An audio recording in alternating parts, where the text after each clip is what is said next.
Да, благодарам председателе, токму истиот кој што се повика на членот 97 од деловникот за одржување редот во седницата, го видовме како настапи и колку се грижи за редот во седницата, но да, такви се левица.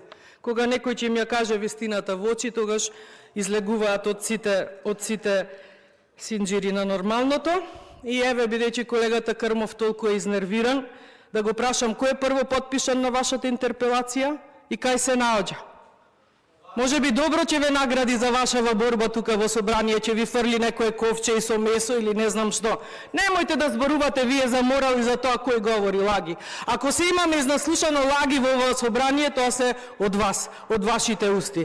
Затоа немојте да бидете толку вознемирен од мојот говор, од она што го кажав, и за она што сте го кажале постојат документи и докази. Дајте да го задржиме на вистина достоинството во ова собрание, и ако на вистина сте загрижени за состојбата во оваа држава, бидете барем малку посмирени и малку покултурни.